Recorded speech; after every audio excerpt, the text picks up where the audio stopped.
ಕೋರ್ತೀನಿ. ಇಂದು 8ನೇ ವರ್ಗದ ಪ್ರಥಮ ಭಾಷೆ ಕನ್ನಡದ 2ನೇ ಪಾಠ ನೀರು ಕೊಡದ ನಾಡಿನಲ್ಲಿ ಪಾಠದ ಅಭ್ಯಾಸ ಪ್ರಶ್ನೋತ್ತರಗಳನ್ನು ನೋಡೋಣ. ಹಿಂದಿನ ಪಾಠಗಳ ವಿಡಿಯೋಗಳನ್ನು ನೋಡದಿದ್ರೆ ವಿಡಿಯೋದ ಡಿಸ್ಕ್ರಿಪ್ಷನ್ ಬಾಕ್ಸ್ನಲ್ಲಿ 8ನೇ ತರಗತಿ ಕನ್ನಡ ಪ್ರಶ್ನೋತ್ತರ ಅಂತಕ್ಕಂಥ ಪ್ಲೇಲಿಸ್ಟ್ ಲಿಂಕ್ ಇದೆ, ಅದನ್ನು ಹೋಗಿ ಒತ್ತಿ ನೋಡ್ಬೋದು. ಕನ್ನಡದ ಜೊತೆಗೆ ವಿಜ್ಞಾನ, ಸಮಾಜ ವಿಜ್ಞಾನ ಮತ್ತು ಹಿಂದಿ ವಿಷಯದಲ್ಲಿನೂ ಕೂಡ ಎಲ್ಲ ಪಾಠಗಳ ಕ್ವಶನ್ ಆನ್ಸರ್ಸ್ಗಳಿದ್ದಾವೆ, ಕ್ವಶನ್ ಪೇಪರ್ಸ್ಗಳಿದ್ದಾವೆ, ಆನ್ಸರ್ ಶೀಟ್ಸ್ಗಳ ವಿಡಿಯೋಗಳಿದ್ದಾವೆ. ಅವುಗಳನ್ನು ಹೋಗಿ ನೋಡಿ ಅಂತ ಹೇಳ್ತಾ ವಿಡಿಯೋನ ಲೈಕ್, ಶೇರ್ ಹಾಗೂ ಸಬ್ಸ್ಕ್ರೈಬ್ ಮಾಡಲಿಕ್ಕೆ ಮರೆಯದಿರಿ. ಶುರು ಮಾಡೋಣ ಪಾಠದ ಪ್ರಶ್ನೋತ್ತರಗಳನ್ನು. ಸೊ ಮೊದಲಿಗೆ ನೋಡೋಣ ಕೃತಿಕಾರರ ಪರಿಚಯ. 3 ಅಂಕದ ಪ್ರಶ್ನೆಗಳಿರ್ತವೆ. ಸೊ ಅದಕ್ಕಾಗಿ ಇದನ್ನು ಚೆನ್ನಾಗಿ ಅಭ್ಯಾಸ ಮಾಡಬೇಕಾಗ್ತದೆ. ಅದನ್ನು ನೀವುಗಳು ಕೂಡ ಇದೇ ಥರ ಬರೆಯೋದನ್ನು ರೂಢಿಸಿಕೊಳ್ಳಿ. ಪೂರ್ಣ ಹೆಸರು ಶ್ರೀಮತಿ ನೇಮಿಚಂದ್ರ, ಸ್ಥಳ ಚಿತ್ರದುರ್ಗ. ಕೃತಿಗಳು ಯಾದ್ ವಶೇಮ್ ಅಂತಕ್ಕಂಥದ್ದು ಕಾದಂಬರಿ ಇದೆ. ನಮ್ಮ ಕನಸುಗಳಲ್ಲಿ ನೀವಿದ್ದೀರಿ ಮತ್ತೆ ಬರೆದ. ಕಥೆಗಳಲ್ಲಿ ನೋಡೋದಾದ್ರೆ ಕಥಾ ಸಂಕಲನಗಳಿದ್ದಾವೆ. ಒಂದು ಕನಸಿನ ಪಯಣ ಇದೆ. ಪೆರುವಿನ ಪವಿತ್ರ ಕಣಿವೆಯಲ್ಲಿ ಅಂತಕ್ಕಂಥದ್ದು ಕಥೆಗಳು ಆಗಿದ್ದಾವೆ. ಪ್ರವಾಸ ಕಥನಗಳನ್ನು ನೋಡೋದಾದ್ರೆ ಬದುಕು ಬದಲಿಸುವುದು ಅಂಕನ ಬರಹಗಳಾಗಿದ್ದಾವೆ. ಪ್ರಶಸ್ತಿಗಳು ಪೆರುವಿನ ಪವಿತ್ರ ಕಣಿವೆಯಲ್ಲಿ ಎಂಬ ಕೃತಿಗೆ ಕರ್ನಾಟಕ ಸಾಹಿತ್ಯ ಪ್ರಶಸ್ತಿ, ನೃಪತುಂಗ ಪ್ರಶಸ್ತಿ ಹಾಗೂ ಅತ್ತಿಮಬ್ಬೆ ಪ್ರಶಸ್ತಿಗಳು ಲಭಿಸಿವೆ. ಆಕರ ಪ್ರಸ್ತುತ ನೀರು ಕೊಡದ ನಾಡಿನಲ್ಲಿ ಅಂತಕ್ಕಂಥ ಪಾಠವನ್ನು ಇವರ ಬದುಕು ಬದಲಿಸಬಹುದು ಕೃತಿಯಿಂದ ಆಯ್ದು ಸಂಪಾದಿಸಲಾಗಿದೆ ಅಂತಕ್ಕಂಥದ್ದು ಕೃತಿಕಾರರ ಪರಿಚಯ ಇತ್ತು. ಇನ್ನು ವಿದ್ಯಾರ್ಥಿಗಳೇ, ಪದಗಳ ಅರ್ಥಗಳನ್ನು ಸಹಿತ ತಾವುಗಳು ನೆನಪಿನ ಇಟ್ಕೊಳ್ಬೇಕು. ಸೊ ಪದಗಳ ಅರ್ಥದಲ್ಲಿ ತಾವೆಲ್ಲ ಏನೇ ನೆನಪಿಟ್ಕೊಳ್ಬೇಕಪ್ಪ ಅಂತ ಅಂದರೆ, ಎಸ್ ಅಗ್ಗ ಕಡಿಮೆ ಬೆಲೆ, ಅಲೆ ಸುತ್ತಾಡು, ಅಸ್ತ್ರ ಅಂದರೆ ಆಯುಧ, ಜನಪ್ರಿಯ ಪದದ ಅರ್ಥ ಪ್ರಸಿದ್ಧ, ಖ್ಯಾತಿ ಪಡೆದ, ಪರಾಕಾಷ್ಠೆ ಅಂದರೆ ಕೊನೆಯ ಗಡಿ, ಮಕ್ಕಟ್ಟೆ ಅಂದರೆ ಉಚಿತ, ಬುನಾದಿ ಪದದ ಅರ್ಥ ತಳಹದಿ, ಭಂಗಿ ಅಂದರೆ ವ್ಯಂಗ್ಯ, ಕುಟಿಲತೆ, ಮನ ಅಂದರೆ ಹೆಚ್ಚು ತೂಕವಾದ, ಮರುಳು ಅಂದರೆ ಹುಚ್ಚತನ, ಮಾಲೀಕ ಅಂದರೆ ಯಜಮಾನ, ಪರಡು ಪದದ ಅರ್ಥ ಪಸರಿಸು, ಕೆದರು, ಹಿಂಜರಿಕೆ ಅಂದರೆ ಹಿಂದೆ ಸರಿ ಈ ಪದದ ಅರ್ಥ ಆಗ್ತದ. ಸೊ ಮತ್ತೆ ನೋಡೋದಾದ್ರೆ ಕೀಳರಿಮೆ ಪದದ ಅರ್ಥ ಕೀಳರಿಮೆನೂ ಆಗ್ತದ. ಹುನ್ನಾರ ಪದದ ಅರ್ಥ ಸಂಚು, ಹೊಕ್ಕು ಪದದ ಅರ್ಥ ಒಳಗೆ ಹೋಗು. ಇನ್ನು ಅಭ್ಯಾಸಗಳಲ್ಲಿ ಪ್ರಶ್ನೋತ್ತರಗಳನ್ನು ನೋಡೋಣ. ಮುಖ್ಯ ಪ್ರಶ್ನೆ ಒಂದಿದೆ. ಕೊಟ್ಟಿರೋ ಪ್ರಶ್ನೆಗಳಿಗೆ ಒಂದು ವಾಕ್ಯದಲ್ಲಿ ಉತ್ತರವನ್ನು ಬರಿಬೇಕಿತ್ತು. ಮೊದಲ ಪ್ರಶ್ನೆ, ಎಲ್ಲೆಲ್ಲಿ ನೀರು ಕೊಡುವ ಸಂಪ್ರದಾಯವಿಲ್ಲ? ಉತ್ತರ, ಅಮೆರಿಕ ಹಾಗೂ ಯುರೋಪ್ ರಾಷ್ಟ್ರಗಳಲ್ಲಿ ನೀರು ಕೊಡುವ ಸಂಪ್ರದಾಯವಿಲ್ಲ. ಎರಡನೇ ಪ್ರಶ್ನೆ, ಮನೆಗೆ ಬಂದವರನ್ನ ಹೇಗೆ ಸತ್ಕರಿಸುವ ಸಂಪ್ರದಾಯ ನಮ್ಮಲ್ಲಿದೆ? ಉತ್ತರ, ಮನೆಗೆ ಬಂದವರಿಗೆ ನೀರು ಕೊಟ್ಟು ಸತ್ಕರಿಸುವ ಸಂಪ್ರದಾಯ ನಮ್ಮಲ್ಲಿದೆ. ಪ್ರಶ್ನೆ 3, ವಿದೇಶಗಳಲ್ಲಿ ನೀರಿಗಿಂತ ಅಗ್ಗವಾಗಿ ಸಿಗುವುದೇನು? ಉತ್ತರ, ವಿದೇಶಗಳಲ್ಲಿ ನೀರಿಗಿಂತ ಅಗ್ಗವಾಗಿ ಕೋಲ ಸಿಗುವುದು.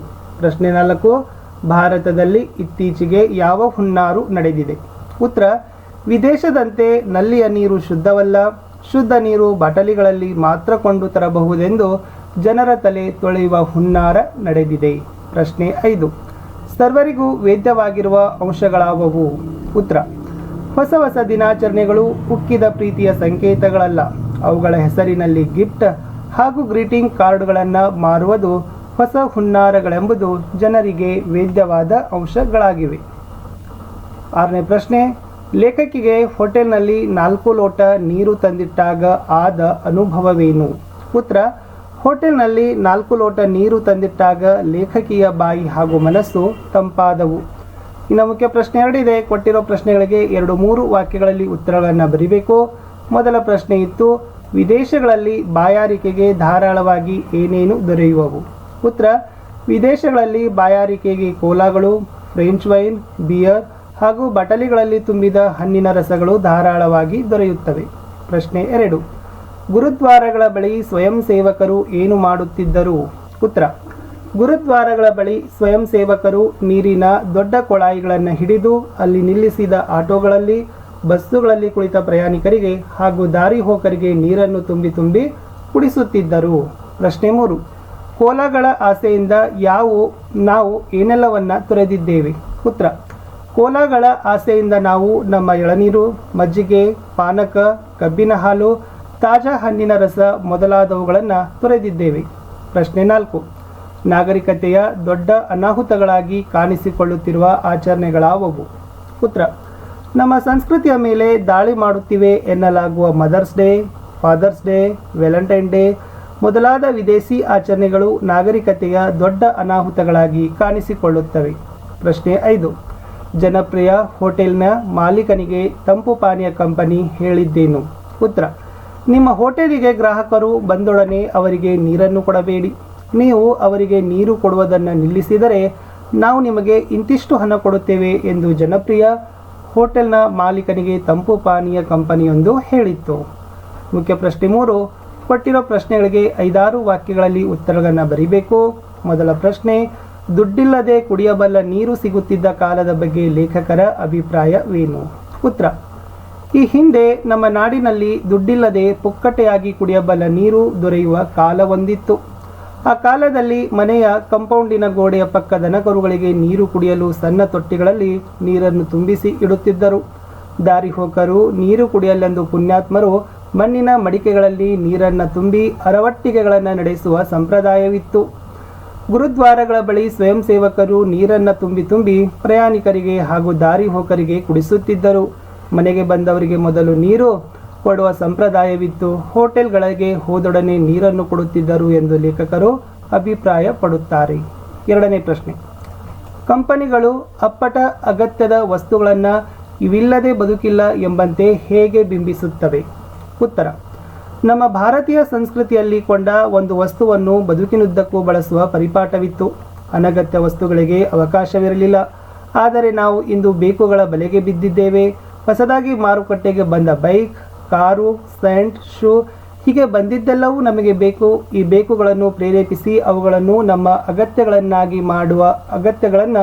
ಅತ್ಯಗತ್ಯಗಳನ್ನಾಗಿ ಮಾಡುವ ಕಾರ್ಯವನ್ನು ಕಂಪನಿಗಳು ಬಲು ಜಾಣತನದಿಂದ ಜಾಹೀರಾತುಗಳ ಮೂಲಕ ಮತ್ತೆ ಮತ್ತೆ ಬಿತ್ತರಿಸುತ್ತವೆ.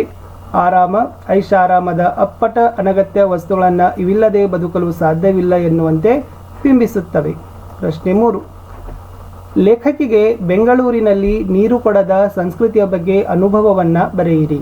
ಉತ್ತರ, ನೀರು ಕೊಡದ ವಿದೇಶಿ ಸಂಸ್ಕೃತಿ ನಮ್ಮ ಬೆಂಗಳೂರಿನಲ್ಲೂ ಆರಂಭವಾಗಿದೆ ಎಂಬುದು ಲೇಖಕಿಯರ ಅನುಭವವಾಗಿದೆ. ಇಲ್ಲಿ ಜಾಯಿಂಟ್ಗಳಲ್ಲಿ ನೀರು ಕೊಡುವುದಿಲ್ಲ. ಅವರು ಒಮ್ಮೆ ತಮ್ಮ ಮಗಳೊಂದಿಗೆ ಮಹಾತ್ಮ ಗಾಂಧಿ ರಸ್ತೆಯ ಜಾಯಿಂಟ್ಗೆ ಹೋಗಿ ಐಸ್ ಕ್ರೀಮ್ ತಿಂದರು. ಬಳಿಕ ನೀರು ಕೇಳಿದರೆ ವೇಟರ್ ಮಿನರಲ್ ವಾಟರ್ ಬೇಕೇ ಎಂದು ಕೇಳಿದ. ಇವರು ಮಿನರಲ್ ಬೇಡ, ಸಾಮಾನ್ಯ ನೀರು ಕೊಡಿ ಎಂದಾಗ ಅವನು ಕೊಡದೆ ನಾಪತ್ತೆಯಾದ. ಅದೇ ವೇಟರ್ ಇತರ ಗ್ರಾಹಕರಿಗೆ ಮಿನರಲ್ ವಾಟರ್ ಸರಬರಾಜು ಮಾಡುತ್ತಿದ್ದನು. ಮತ್ತೊಂದು ದಿನ ಅವರು ಮಾಲತಿಯವರೊಡನೆ ಇಂದಿರಾನಗರದ ಜಾಯಿಂಟ್ಗೆ ಹೋಗಿ ಐಸ್ ಕ್ರೀಮ್ ತಿಂದ ಬಳಿಕ ನೀರು ಕೊಡಿ ಎಂದು ಕೇಳಿದರು. ಸರ್ವ್ ಮಾಡುತ್ತಿದ್ದ ಹುಡುಗಿ ಮಿನರಲ್ ವಾಟರ್ ಬೇಕೇ ಎಂದಳು. ಲೇಖಕಿ ಸಾಮಾನ್ಯ ನೀರು ಎಂದಾಗ ಅವಳು ನಮ್ಮಲ್ಲಿ ಸಾಮಾನ್ಯ ನೀರು ಇಲ್ಲವೆಂದಳು. ಈ ಘಟನೆಗಳು ಲೇಖಕಿಯರಿಗೆ ಬೆಂಗಳೂರಿನಲ್ಲಿಯೂ ನೀರು ಕೊಡದ ವಿದೇಶಗಳ ಸಂಸ್ಕೃತಿಯ ಅನುಭವ ನೀಡಿವೆ ಅಂತಕ್ಕಂಥದ್ದು ಉತ್ತರ ಬರೀಬೇಕು. ಇನ್ನು ಮುಖ್ಯ ಪ್ರಶ್ನೆ 4ರಲ್ಲಿ ಖಾಲಿ ಬಿಟ್ಟ ಜಾಗಗಳನ್ನು ಸೂಕ್ತ ಉತ್ತರಗಳಿಂದ ಭರ್ತಿ ಮಾಡಬೇಕು. ಮೊದಲ ಪ್ರಶ್ನೆ, ಭಾರತದಿಂದ ಹೊರಗೆ ಕಾಲಿಟ್ಟರೆ ಉಳಿದೆಲ್ಲವೂ ಡ್ಯಾಶ್ ಅಂತ ಇದೆ. ಉತ್ತರ, ನೀರು ಕೊಡದ ನಾಡುಗಳು. 2ನೇ ಪ್ರಶ್ನೆ, ಈ ದೇಶಗಳಲ್ಲಿ ಮನೆಯ ಡ್ಯಾಶ್ ಎಲ್ಲಿ ಬರುವ ನೀರನ್ನು ಕುಡಿಯುವುದಿಲ್ಲ. ಉತ್ತರ, ನಲ್ಲಿ. 3ನೇ ಪ್ರಶ್ನೆ, ಗ್ರೀಟಿಂಗ್ ಕಾರ್ಡ್ ಮಾರುವ ಹೊಸ ಡ್ಯಾಶ್ಗಳೆಂದು ಸರ್ವರಿಗೂ ವೇದ್ಯವಾಗಿದೆ. ಉತ್ತರ, ಹುನ್ನಾರು. ಕಡೆಯ ಬಿಟ್ಟ ಸ್ಥಳ ಮಾದರಿಯ ಪ್ರಶ್ನೆ, ಸ್ಯಾಂಡ್ವಿಚ್ ಬರ್ಗರ್ ಜೊತೆಗೆ ದೊಡ್ಡ ಗಾತ್ರದ ಡ್ಯಾಶ್ ನೀಡುತ್ತಾರೆ ಅಂತ ಇದೆ. ಉತ್ತರ, ಕೋಲಾಗಳೊಡನೆ ಅಂತಕ್ಕಂಥದ್ದು ಇತ್ತು. ಇಲ್ಲಿಗೆ ವಿದ್ಯಾರ್ಥಿಗಳೇ ಈ ಪಾಠದ ಸಂಪೂರ್ಣವಾಗಿರ್ತಕ್ಕಂಥ ಕೃತಿಕಾರರ ಪರಿಚಯ, ಪದಗಳ ಅರ್ಥ ಹಾಗೂ ಪ್ರಶ್ನೋತ್ತರಗಳನ್ನು ನೋಡಾಯಿತು. ಸೊ ತುಂಬ ಸರಳವಾಗಿ ಸಂಕ್ಷಿಪ್ತವಾಗಿ ಉತ್ತರಗಳನ್ನು ಕೊಡಲಿಕ್ಕೆ ಪ್ರಯತ್ನವನ್ನು ಮಾಡಿದ್ದೀನಿ. ವಿಡಿಯೋನ ಲೈಕ್, ಶೇರ್ ಹಾಗೂ ಸಬ್ಸ್ಕ್ರೈಬ್ ಮಾಡಲಿಕ್ಕೆ ಮರೆಯದಿರಿ. ನಾನು ಸಿಗ್ತೀನಿ ಮತ್ತೆ ಹೊಸ